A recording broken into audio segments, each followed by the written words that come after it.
নমস্কার বন্ধুরা, বন্দনা রান্নাঘরে আপনাদেরকে স্বাগত জানাই। এই রকম মুচমুচে পেঁয়াজি খেতে আমরা সকলে খুবই পছন্দ করি। বিকেলবেলা চায়ের সাথে বা মুড়ির সাথে খেতে দারুণ লাগে।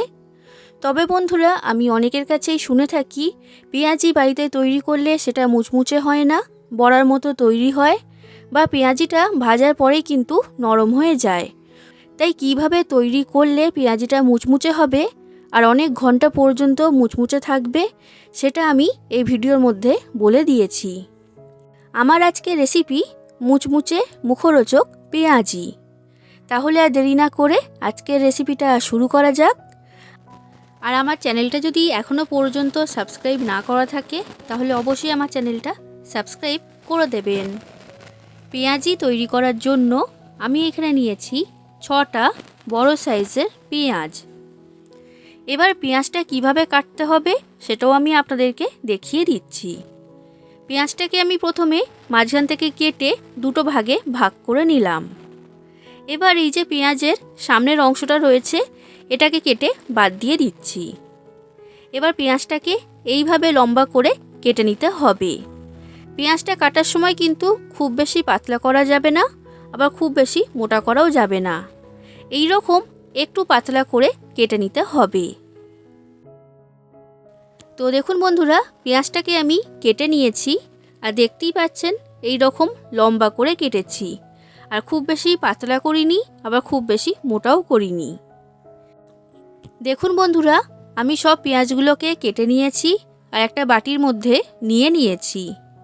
এবার পেঁয়াজের মধ্যে দিয়ে দিচ্ছি 5 থেকে 6টা কাঁচা লঙ্কা কুচি। এরপর দিচ্ছি হাফ চামচের মতো জোয়ান।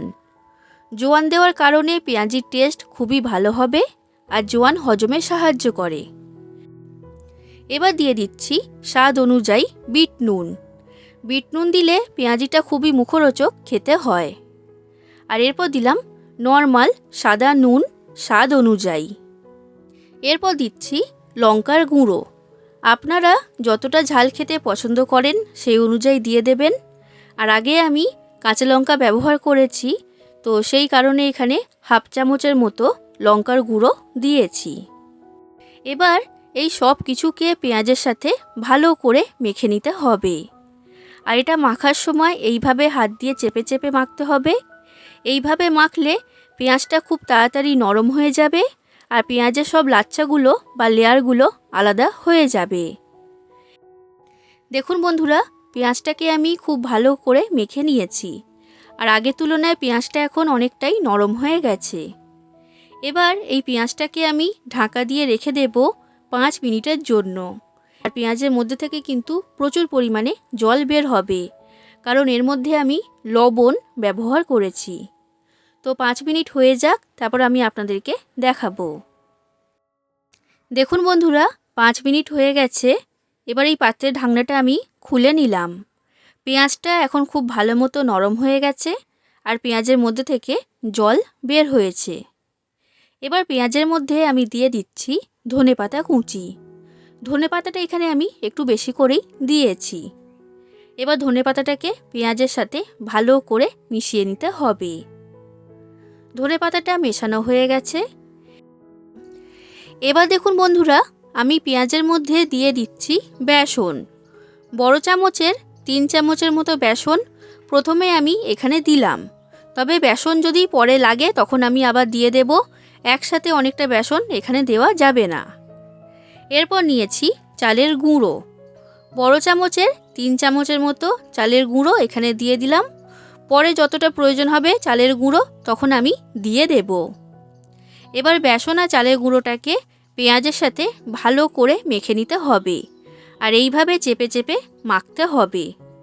বন্ধুরা, এখানে কিন্তু বেসনের পরিমাণটা বেশি হয়ে গেলে পেঁয়াজিটা একদমই মুচমুচে তৈরি হবে না, বড়ার মতো তৈরি হবে। তো সেই কারণে বেসন আর চালের গুঁড়োটা অল্প অল্প করে দিতে হবে আর পেঁয়াজের সাথে মেখে নিতে হবে। যতক্ষণে এই পেঁয়াজের মিশ্রণটা তৈরি হচ্ছে এই সময়ের মধ্যেই আজকের নামে শাউট আউটটা আমি করে দিচ্ছি।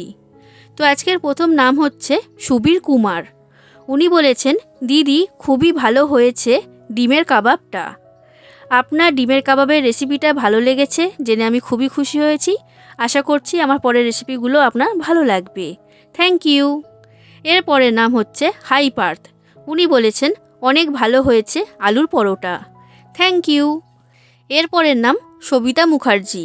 উনি বলেছেন ডিমের স্বামী কাবাব বেশ ভালো হয়েছে। কমেন্ট পেয়ে খুবই ভালো লাগলো। আশা করি আমার পরের রেসিপিগুলো ভালো লাগবে। Thank you. দেখুন বন্ধুরা, এই পেঁয়াজির মিশ্রণটা আমার তৈরি করা হয়ে গেছে। আর এই রকম শক্ত করে মিশ্রণটাকে তৈরি করেছি। আর এই মিশ্রণটা তৈরি হতে আমার এখানে মোট বড় চামচের 6 চামচ বেসন লেগেছে আর বড় চামচের 6 চামচ চালের গুঁড়ো লেগেছে। এবার আমি এর মধ্যে দিয়ে দিচ্ছি বড় চামচের 1 চামচ জল। যে চামচের মাপ করে বেসন আর চালের গুঁড়ো নিয়েছি ওই চামচের মাপ করেই কিন্তু 1 চামচ জল দিয়েছি। জলটা এখানে খুব বেশি দেওয়া যাবে না, খুবই সামান্য পরিমাণ দিতে হবে। এটা কিন্তু আপনারা খেয়াল রাখবেন। জল দেওয়ার পর এটাকে আমি ভালো করে মেখে নিলাম। দেখুন বন্ধুরা, এই মিশ্রণটা আমার তৈরি করা হয়ে গেছে। আর দেখতেই পাচ্ছেন পেঁয়াজের মিশ্রণটা কিন্তু খুব বেশি পাতলা হয়নি, এই রকম শক্ত করেই তৈরি করতে হবে। এবার আমি পেঁয়াজিগুলোকে ভেজে নেব। তার জন্য গ্যাসের মধ্যে কড়াইতে সাদা তেল বা রিফাইন্ড অয়েল গরম হতে বসিয়ে দিয়েছিলাম। তেলটা ভালো মতো গরম হয়ে গেছে। গ্যাসের ফ্লেমটা কমিয়ে লো ফ্লেমে করে দিয়েছি। এবার যে পেঁয়াজের মিশ্রণটা আমি তৈরি করেছি সেটা নিয়েছি। এবার এই মিশ্রণ কিছুটা পরিমাণ হাতে নিয়ে আমি গরম তেলের মধ্যে দিয়ে দিচ্ছি। এখানে কোনো রকম শেপ দেওয়ার প্রয়োজন নেই বা হাত দিয়ে এই মিশ্রণটাকে সমান করারও দরকার নেই। এই রকম অসমানভাবেই কিন্তু তেলের মধ্যে দিয়ে দিতে হবে। এইভাবে করলে পেঁয়াজিটা খুবই মুচমুচে তৈরি হয় আর দেখতেও ভালো লাগে। এবার গ্যাসের ফ্লেমটা লো থেকে মিডিয়াম ফ্লেমে রেখে পেঁয়াজিটাকে ভেজে নেব।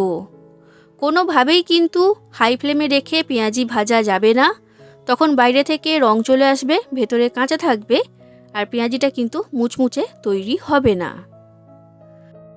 বন্ধুরা, আপনাদের যদি রেসিপিটা ভালো লাগে তাহলে অবশ্যই লাইক করে দেবেন, যতটা সম্ভব ততটা শেয়ার করে দেবেন আর কমেন্ট করে জানাবেন কেমন লেগেছে রেসিপিটা। আর আমার চ্যানেলটা যদি এখনও পর্যন্ত সাবস্ক্রাইব না করে থাকেন তাহলে অবশ্যই আমার চ্যানেলটা সাবস্ক্রাইব করে দেবেন। তো দেখুন বন্ধুরা, লো থেকে মিডিয়াম ফ্লেমে রেখে পেঁয়াজিটাকে আমি ভেজে নিয়েছি আর পেঁয়াজিগুলো কিন্তু খুবই মুচমুচে তৈরি হয়েছে। তেলের মধ্যে থেকে পেঁয়াজিগুলোকে আমি তুলে নিলাম। আর ঠিক একই রকমভাবে বাদবাকি সব পেঁয়াজিগুলোকে আমি ভেজে নেব। তাহলে বন্ধুরা, দেখে নিলেন তো একদম পারফেক্ট মুচমুচে পেঁয়াজি বাড়িতে কিভাবে তৈরি করবেন। এইভাবে আপনারা বানাবেন আর কেমন লেগেছে সেটা কমেন্ট করে জানাবেন। আশা করছি আপনাদের সকলের খুবই ভালো লেগেছে। আজ আসি বন্ধুরা, আবার দেখা হবে অন্য কোনো দিন অন্য কোনো রেসিপির সাথে। ধন্যবাদ।